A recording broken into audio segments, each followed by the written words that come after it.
Sí, Señor, queremos alabar y queremos bendecir tu nombre. Te damos gracias, Dios, porque nos permites estar reunidos para aprender un poco más. Sé tú trayendo sabiduría y entendimiento a nuestro corazón y a nuestra vida. En el nombre de Jesús te lo pedimos. Amén. Muy bien, pluma, papel, lápiz, una actitud enseñable vamos a necesitar el día de hoy para aprender un poco más acerca de nuestro Señor. Semana número 23. Primera de Corintios, capítulo 11, versos del 1 al 16. El día de hoy vamos a hablar acerca del velo de la mujer. Y dice la Escritura, 1 Corintios 11:1, así que sigan mi ejemplo como yo sigo el ejemplo de Cristo. Los felicito, porque ustedes siempre se acuerdan de mí y obedecen mis enseñanzas. Ahora quiero que sepan esto, Cristo tiene autoridad sobre todo hombre, el hombre tiene autoridad sobre su esposa y Dios tiene autoridad sobre Cristo.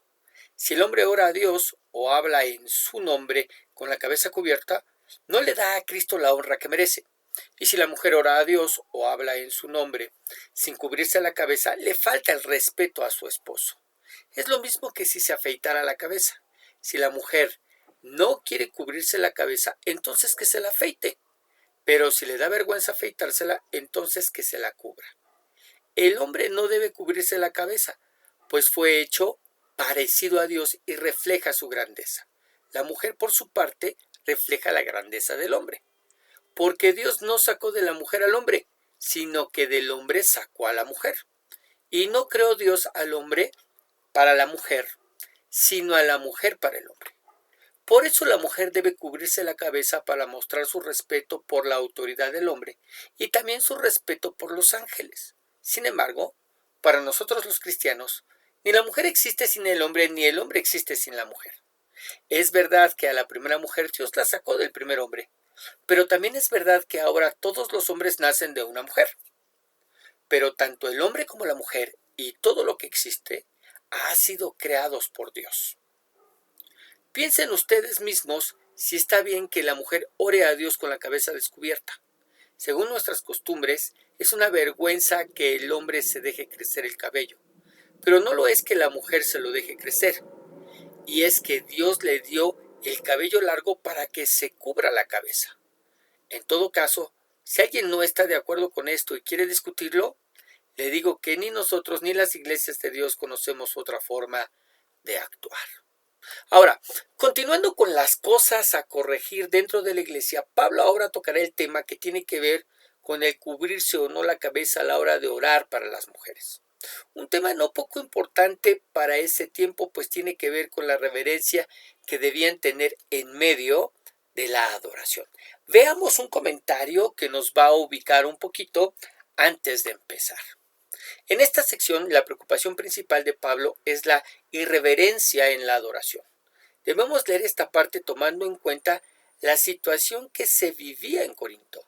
El asunto de usar velo o cubrir la cabeza, a pesar de parecer sin importancia, llegó a ser un problema muy serio porque el trasfondo cultural estaba en conflicto. Las judías siempre cubrían sus cabezas en la adoración. Una mujer que no cubriera su cabeza en público reflejaba que había perdido su moral. Por otro lado, las griegas no acostumbraban cubrir sus cabezas para la adoración. En esta carta, Pablo ya se había ocupado de las divisiones en la iglesia y de los desórdenes. Ambos temas estaban involucrados en todo eso. La solución de Pablo viene de su deseo de que exista unidad entre los miembros de la iglesia y que se rinda un culto apropiado. Aceptó la soberanía de Dios en la creación de las reglas para todo tipo de relaciones. Muy bien, Primera de Corintios, ahora vamos a ver Primera de Corintios 11:1. Así que sigan mi ejemplo, como yo sigo el ejemplo de Cristo. Y este capítulo comienza con la recomendación de Pablo de seguir su ejemplo. Algunas veces se ha malinterpretado y se ha llegado a pensar como un acto de soberbia de parte del apóstol, pero no. En realidad nos enseña sobre la importancia de tener en la iglesia modelos a seguir, sobre todo para aquellos nuevitos o débiles en la fe para los que seguir a Cristo pareciera algo muy abstracto. Recordemos que en ese tiempo, en esa época, aún no se escribían los evangelios, de manera que el tener un conocimiento acerca de lo que Cristo había hecho era no fácil para aquellos que iban llegando al Evangelio. ¿Sí? Tener un modelo que sigue a Cristo al que puedo ver me ayuda y me motiva a crecer en la fe. ¿Ok? Veamos el siguiente comentario. ¿Por qué dice Pablo, sigan mi ejemplo? Él no era arrogante, no se creía una persona sin pecado. En este momento, los creyentes en Corinto no sabían mucho acerca de la vida y el ministerio de Cristo. Pablo no podía decirles que imitaran a Cristo porque los evangelios todavía no habían sido escritos, por lo tanto no tenían idea de cómo era Jesús. La mejor manera de guiar a estos nuevos cristianos era mostrándoles a un Cristo en quien confiaran. Pablo estuvo en Corinto casi 2 años y pudo establecer una relación de confianza con muchas de estas personas. Es decir, ellos necesitaban un modelo a seguir y eso es lo que nos está enseñando el apóstol. En la iglesia necesitamos modelos, necesitamos personas de las cuales podamos seguir su ejemplo. Yo te pregunto, ¿eres tú una de ellas? Verso 2. Los felicito porque ustedes siempre se acuerdan de mí y obedecen mis enseñanzas. Si hemos de ser felicitados por algo, que sea por ser obedientes a Cristo. Pablo comienza felicitándolos por estar tan al pendiente de que lo que aprendan acerca del Señor no solo sea un conocimiento que queda sin fruto en sus vidas, no, sino que se ocupan de ponerlo por obra y hacer las cosas de tal manera que Dios sea exaltado en sus vidas. Lo que me lleva a preguntarte, ¿qué estás haciendo con todo lo que estás aprendiendo? ¿Te ocupas en ponerlo por obra o solo lo usas para impresionar a los demás? Pero además, a través de la felicitación, Pablo se asegura de que considerarán de manera seria el tema que va a tratar. Algo así como lo que hacemos con nuestros hijos cuando primero los elogiamos por ser obedientes para después pedirles que hagan algo. Los estamos obligando de alguna manera a hacer lo que les pedimos. ¿Ok? Muy bien, verso 3. Ahora quiero que sepan esto. Cristo tiene autoridad sobre todo hombre. El hombre tiene autoridad sobre su esposa y Dios tiene autoridad sobre Cristo. Hablemos de autoridad. Pablo nos describe la cadena de mando o de autoridad dentro de la iglesia en nuestras familias. Número 1, el Padre. Número 2, Cristo. Número 3, el hombre. Número 4, la esposa. Y en quinto lugar, los hijos. El mismo Señor Jesucristo nos lo enseñó cuando les habló a los discípulos sobre la razón por la que hacía todas las cosas. Fíjese bien, Juan 5:19. Jesús les dijo, les aseguro que yo, el Hijo de Dios, no puedo hacer nada por mi propia cuenta. Solo hago lo que veo que hace Dios mi Padre. Él me ama y me muestra todo lo que hace. ¿Ok? Es decir, en esa cadena de mando, el Padre ocupa el primer lugar, Cristo se subordina voluntariamente a la voluntad del Padre, el hombre, nosotros nos subordinamos a Cristo, la mujer se subordina a su marido y los hijos se subordinan a la autoridad de sus padres. De manera que nosotros como varones, siguiendo con ese mismo orden de ideas que nos enseñó el Señor, deberíamos hacer lo que vimos que hizo Cristo. Si Cristo hace lo que el Padre le muestra, nosotros deberíamos hacer lo que vimos que hizo Cristo, para que de esa manera nuestras mujeres no tengan pretexto y se sujeten y obedezcan a la palabra. Y de esa manera los hijos puedan seguir el ejemplo de sus padres y manifestar la misma obediencia de ellos a través de aquello que les están enseñando en su ejemplo, siguiendo la cadena de autoridad. Siguiendo la cadena de autoridad. Muy bien. Versos 4 y 5. Si el hombre ora a Dios o habla en su nombre con la cabeza cubierta, no le da a Cristo la honra que merece. Y si la mujer ora a Dios o habla en su nombre sin cubrirse la cabeza, le falta el respeto a su esposo. Es lo mismo que si se afeitara la cabeza. ¿Qué nos enseña con relación a la cultura judía este pasaje? Bueno, que el cubrirse la cabeza con un velo o manto lo hacían como una señal de autoridad. Los hombres no cubrían su cabeza a la hora de orar o dar una enseñanza, lo que quiere decir, él habla en su nombre, ¿verdad? Dar una enseñanza. Y era lo correcto, pues de esa manera honraban a Cristo al reconocer que habían sido hechos a su imagen. Pero el mismo hecho, es decir, orar o enseñar sin cubrirse la cabeza, en una mujer traía deshonra a su esposo. ¿Por qué? Porque de esa manera negaba que el varón fuera imagen de Cristo y que ella fuera tomada del varón, negando la enseñanza de la Escritura.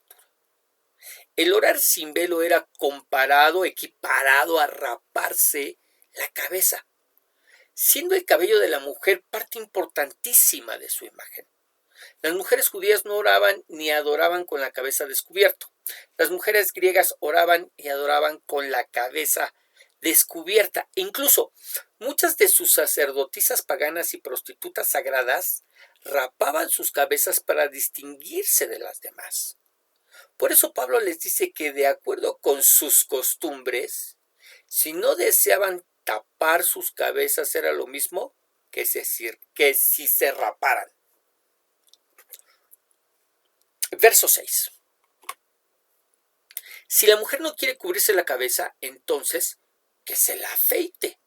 Pero si le da vergüenza afeitársela, entonces que se la cubra. Las opciones no eran muchas. ¿Te cubres la cabeza o te la afeitas? Veamos el siguiente comentario. Una mujer aparecía descubierta en público. Una mujer, que aparecía descubierta en público era considerada como una perdida y alguien inmoral. No cubrirse el cabello o una cabeza afeitada era símbolo de una condición perdida o corrupta. Aún así, estos versículos destacan la desgracia de las mujeres que no mostraban su sumisión en el culto público. ¿Qué nos está diciendo el comentario o el comentarista a través del comentario? Bueno, que el cubrirse el cabello, no cubrirse el cabello o tener la cabeza afeitada era símbolo de una condición perdida o corrupta. Ya decíamos que las prostitutas en aquella época rapaban sus cabezas, pero aún el que una mujer apareciera sin cubrirse su cabeza hablaba de una condición similar, de perdida o de corrupta. De perdida o de corrupta. Número 5:18 habla acerca de cuando el marido tenía celos de la mujer. Y entonces se tomaba un poquito de ceniza del altar y se revolvía con el agua y se presentaba a la mujer delante del sumo sacerdote. Y antes de beber el agua se le quitaba el velo y el cabello se le dejaba suelto. Y eso manifestaba su condición de perdida porque había sospecha de que ella había engañado a su marido. De eso nos está hablando, ¿verdad? Ellas no mostraban sumisión en el culto público, ¿no? Y por eso eran consideradas en una condición de perdidas, ¿sí? Muy bien. Versos 7 al 10. El hombre no debe cubrirse la cabeza, pues fue hecho parecido a Dios y refleja su grandeza. Fue hecho a imagen de Dios, ¿verdad? La mujer, por su parte, refleja la grandeza del hombre, porque Dios no sacó de la mujer al hombre, sino que del hombre sacó a la mujer. Y no creó Dios al hombre para la mujer, sino a la mujer para el hombre. Por eso, la mujer debe cubrirse la cabeza para mostrar su respeto por la autoridad del hombre y también su respeto por los ángeles. Aquí está más claro. ¿Por qué el hombre no cubre su cabeza? Porque él fue hecho a la imagen de Dios y refleja su grandeza. ¿Por qué la mujer debe cubrir su cabeza? Porque ella fue hecha a la imagen del hombre y refleja su grandeza. El hombre no fue hecho por causa de la mujer, sino que la existencia de la mujer se debe a la necesidad del hombre de tener ayuda idónea. El hombre fue hecho de la tierra, la mujer del hombre, y por eso le debe respeto y sujeción. Sujeción y respeto cuando se casa con él como su marido, y sujeción y respeto cuando hablamos de él como su padre. Finalmente, la vida de la mujer es planteada como una vida de sujeción y respeto, ya sea que sea casada o soltera. Si es soltera, le debe sujeción y respeto a su padre. Si es casada, le debe sujeción y respeto a su marido. Pero también dice que debe hacerlo no solo por su marido, ¿verdad? Dice el verso 10, por eso la mujer debe cubrirse la cabeza para mostrar su respeto por la autoridad del hombre y también su respeto por los ángeles. ¿Por qué? ¿Por qué? Vamos a ver el siguiente comentario. Es posible que la frase aluda a la autoridad original que se perdió en el jardín del Edén por estar Eva descubierta, esto es, a causa de haber actuado con independencia de Adán. En aquella ocasión, el sentido de la autoridad y el privilegiado acceso de la pareja a aquel lugar se perdió. Detrás del simbolismo de llevar el velo está el reconocimiento de la necesidad humana de acatar la autoridad divina. Si es que la humanidad va a recuperar lo que ha perdido, la verdadera autoridad viene de la mutua subordinación y tanto los hombres como las mujeres, esposos y esposas, están llamados a comprender. Ahora, debemos recordar que fue precisamente en Edén donde la mujer, que es lo que nos está diciendo el comentario, la mujer por estar descubierta, esto es, a causa de haber actuado de manera independiente de Adán, cayó en pecado. ¿Quiénes fueron testigos de esto que estaba sucediendo? Bueno, estaba ahí la serpiente, pero también estaban los ángeles. Los ángeles fueron quienes, cuando el hombre y la mujer fueron expulsados de Edén, fueron comisionados para no permitirles el que regresaran. Es decir, por causa de los ángeles quiere decir que debido al respeto que merecen por los ángeles para manifestar que se encuentran sujetas a autoridad para testimonio a ellos. ¿Ok? A ellos. Verso 11. Sin embargo, para nosotros los cristianos, ni la mujer existe sin el hombre, ni el hombre existe sin la mujer. Es verdad que a la primera mujer Dios la sacó del primer hombre, pero también es verdad que ahora todos los hombres nacen de una mujer. Pero tanto el hombre como la mujer y todo lo que existe han sido creados por Dios. Sin embargo, con el que comienza este pasaje, hace una clara división o separación entre la antigua doctrina y esta que el Señor ha revelado. ¿Cuál? Mientras los judíos creían firmemente que es el hombre el que le da propósito a la vida de la mujer, nosotros los cristianos, los creyentes, creemos que ni la mujer existe sin el hombre, ni el hombre existe sin la mujer. Es decir, se igualó el marcador. Algo que el Señor Jesús vino a enseñarnos cuando al traerle a una mujer que había sido acusada de adulterio, Él no la condenó para que fuera apedreada, sino que apeló a la conciencia de los acusadores y después se dirigió a ella diciéndole, Juan 8:10, enderezándose Jesús y no viendo a nadie sino a la mujer, le dijo, mujer, ¿dónde están los que te acusaban? ¿Ninguno te condenó? Ella dijo, ninguno, Señor. Entonces Jesús le dijo, ni yo te condeno, vete y no peques más. Y cuando miramos esta escena, miramos cómo es que no la trató como una cosa, sino como una mujer, y a pesar de saber que efectivamente había pecado, la trató con toda la misericordia y amor que solamente un padre puede hacer. No sin antes reconvenirle o exhortarle a que se apartara de pecar. Pablo nos recuerda que finalmente Dios no solo creó al hombre, sino que creó a ambos. No solo creó al hombre, sino que creó a ambos. Y después de todo lo que se ha expuesto, les dice, verso 13, piensen ustedes mismos si está bien que la mujer ore a Dios con la cabeza descubierta. Piensen si es correcto que la mujer finalmente ore a Dios con la cabeza descubierta después de todos los argumentos y explicaciones que se han dado, les dice Pablo, buscando un no como respuesta. Entonces, pastor, ¿debemos usar el día de hoy velo en nuestras iglesias? Miremos el siguiente verso y lo hablamos, ¿ok? Verso 14.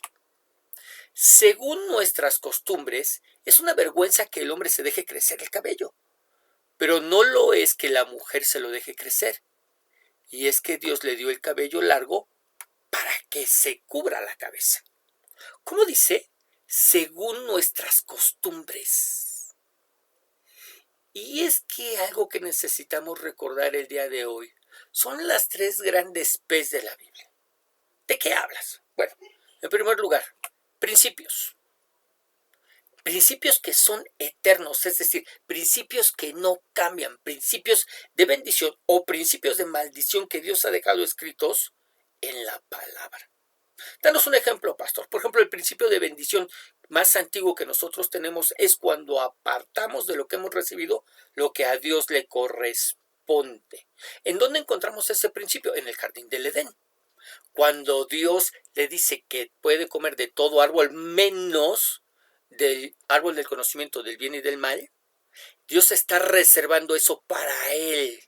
De tal manera que es un principio de bendición. Cuando yo le doy a Dios lo que a él le corresponde, lo que es suyo por derecho, sigo este principio, ¿verdad? De bendición. Y un principio de maldición sería no dárselo y de esa manera entender que podría serme quitado todo lo que Dios ha puesto en mi mano, porque finalmente todo es y proviene de él. Principios. En segundo lugar, la segunda P es preceptos, que son las diferentes ordenanzas que el Señor dio, como los mandamientos, los 10 mandamientos y los muchos mandamientos que nosotros encontramos en el Antiguo Testamento y que dependiendo de su propósito se siguen o no guardando. Por ejemplo, Dios dio ordenanzas que tenían que ver con las ofrendas en el templo. Ordenanzas que ya no se siguen simplemente porque no hay templo. Independientemente de que Cristo es la ofrenda perfecta y por eso ya no hay templo, pero ya no hay templo, ya no hay ordenanzas que seguir. ¿Ok? Esa es la segunda P, preceptos. Pero la tercera P es prácticas. Prácticas que tienen que ver con las costumbres propias del lugar y cultura y que no necesariamente tenemos que guardar hoy en día. El uso del velo corresponde a esta última. Era una costumbre de las iglesias de esa época y que por eso guardaban. Ahora, Pablo les pide que por algo así no se divida la iglesia cuando les dice, verso 16. En todo caso, si alguien no está de acuerdo con esto y quiere discutirlo, quieren que sea tema de discusión, de disensión, de división, le digo que ni nosotros ni las iglesias de Dios conocemos otra forma de actuar. Es decir, no está a discusión. Lo correcto para ese tiempo y cultura era el usar velo. Así que todas a usarlo. ¿Qué debemos hacer hoy en día? Bueno, si asistimos a una congregación que ha hecho del velo toda una doctrina, no pasa nada si lo usamos. Y de esa manera no dividimos a la iglesia en opiniones y tampoco hacemos tropezar a nadie. Así que, hermana, si tú vas a una iglesia en donde se usa velo, pues úsalo. Si vas de visita, lleva el tuyo para ponértelo y no ser causa de tropiezo a los demás. Así como hay iglesias donde se utiliza el velo, hay iglesias en donde a los varones no se nos permite tener el cabello un poquitito largo, porque debemos entender que esta palabra habla de que al hombre le sea deshonroso traer el cabello largo, pero lo largo del cabello dependerá del criterio de quien así lo juzga, ¿no? Entonces, bueno, hay iglesias en donde uno lo tiene que traer pues prácticamente casquete corto. Si tú vas a asistir a una iglesia de esas, ¿qué necesitas hacer? Cortarte el cabello. Hay iglesias en donde no se le permite al varón traer barba. Puede tener bigote, pero no barba. ¿Qué tiene que hacer el varón? Cortarse la barba para no ser tropiezo, ¿verdad? Para no ser tropiezo. Pero no hagamos de esto una doctrina que nos divida finalmente. No pasa nada si se usa el velo, no pasa nada si no utilizamos bigote o si solamente usamos el bigote y nos cortamos la barba. Si esto va a hacer que la iglesia permanezca unida. Vamos a ver el último comentario. Pablo, al referirse a cubrirse la cabeza y al largo del cabello, dice que los creyentes debieran actuar de tal manera que honren la cultura a la que pertenecen. En muchas culturas el cabello largo en los hombres es apropiado y masculino. En Corinto se consideraba como un signo de prostitución masculina en los templos paganos. Y las mujeres con el cabello corto eran consideradas prostitutas. Pablo está diciendo que en la cultura corintia las mujeres deberían tener sus cabellos largos. Si para la mujer tener el cabello corto era signo de prostitución, significaba que una con el cabello así tendría mayor dificultad para presentar un testimonio creíble en favor de Cristo. Pablo no está diciendo que deberíamos adoptar todas las prácticas de nuestra cultura, sino que deberíamos evitar apariencias y conductas que nos aparten de nuestra meta, que es ofrecer un testimonio creíble de Cristo y demostrar nuestra fe cristiana. Muy bien. Yo espero que haya quedado claro, ¿sí? No es un asunto que en nuestro caso sea determinante, pero es probable que en alguna ocasión visitemos alguna iglesia, seamos invitados y sobre todo, por ejemplo, a los predicadores luego nos sucede que somos invitados a predicar y hay iglesias en donde si no se va de traje no se puede predicar, entonces, ¿qué hacemos? Nos ponemos traje. Y hay iglesias en donde si llevas traje no te dejan predicar porque es el uniforme del mundano, entonces pues no llevamos traje en esas iglesias. Y hay iglesias en donde no predicamos si llevamos barba y bigote, pues nos lo quitamos. Y hay iglesias en donde no importa, bueno, pues nos lo dejamos, ¿no? Y con relación a las mujeres, hay iglesias en donde la esposa del pastor tiene que ir vestida de determinada manera, ¿no? Con faldas largas, con blusas hasta los puños, ¿no? Y con velo, pues tendrán que vestirse de esa manera. Todo sea para no hacer tropezar a nuestros hermanos y que el propósito de ofrecer un testimonio creíble de Cristo, de mostrar nuestra fe cristiana, se cumpla finalmente.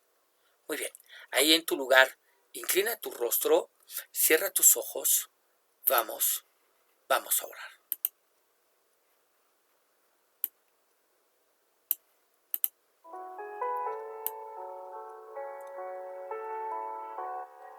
Señor Dios y Padre Celestial, queremos alabar y queremos bendecir tu nombre y queremos darte gracias, Dios, por lo que tú nos enseñas. Padre, cuando vamos a tu palabra y cuando la leemos y cuando la escudriñamos y cuando la meditamos y cuando la desmenuzamos como lo hemos hecho y como lo hemos estado haciendo a través de toda esta preciosa carta, hay tantas cosas, Dios, que van cobrando sentido y significado sobre nuestras vidas. Mira, Padre Celestial, qué importante lo que hemos visto hoy con relación a la sujeción, a esa cadena de mando o de autoridad de la cual tú nos has hablado el día de hoy. Y las razones por las cuales la mujer necesita entender sobre su sujeción la importancia. Dios, el hombre fue hecho a tu imagen, pero la mujer fue sacada del costado del varón. Gracias, Señor, porque nos enseñas el por qué es necesario que nos subordinemos unos a otros, pero también la gran responsabilidad que pones sobre nuestras vidas, pues también nos hablaste acerca de esos modelos a seguir. A veces exigimos de nuestras mujeres sujeción sin ser nosotros un modelo digno a ser imitado. Dios, en el nombre de Jesús, ayúdanos a entender cuál es nuestro verdadero propósito en medio de este mundo. No solamente como individuos, como personas, sino como familia. Porque nos llamaste por familia. Cuando dices, cree en el Señor Jesucristo y serás salvo tú y tu casa, no necesariamente quiere decir que a fuerza todos los de mi casa tienen que ser salvos. Pero sí quiere decir que el llamado que me haces, me lo haces a mí y a mi familia. Fuimos llamados en familia, para permanecer en familia. y debemos buscar vivir lo mejor que podamos mientras estamos juntos, pues nuestro pacto fue hasta que la muerte nos separe. Dios, en el nombre de Jesús, que lo podamos entender, lo podamos comprender, lo podamos asimilar, lo podamos poner en práctica.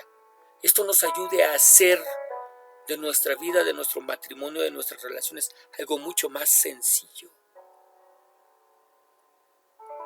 Padre, en el nombre de Jesús te alabamos y te bendecimos y te damos gracias. Y te pedimos, Dios, que sigas tú obrando en nuestro corazón y en nuestra vida, trayendo sabiduría, entendimiento, revelación, pero sobre todo una actitud pronta para obedecerte. Que si de algo se nos tenga que felicitar, es de nuestra obediencia a Cristo. Señor, no buscamos el ser honrados en este mundo por este mundo, sino buscamos esa honra, esa alabanza que viene de lo alto. Algún día, Señor, estaremos allá en el cielo, parados frente a ese tribunal para recibir nuestra recompensa. Dios, que podamos poner nuestra mira y nuestra meta, nuestros ojos ahí, y que todo lo que hagamos sea para glorificar tu nombre, como lo estudiamos la semana pasada. Señor, en el nombre de Jesús te lo pedimos. Amén y amén. Muy bien, precioso, que el Señor te bendiga, que el Señor te guarde, que el Señor haga resplandecer su rostro sobre ti y sea ese mismo Señor el que te dé paz. Nos estamos despidiendo, no sin antes recordarte que todos los días nos escuchamos por medio del devocional, que los días domingos tenemos nuestra enseñanza dominical y que los lunes recibimos nuestra enseñanza verso a verso. Todavía estamos en 1 Corintios. Que el Señor te guarde y te siga bendiciendo.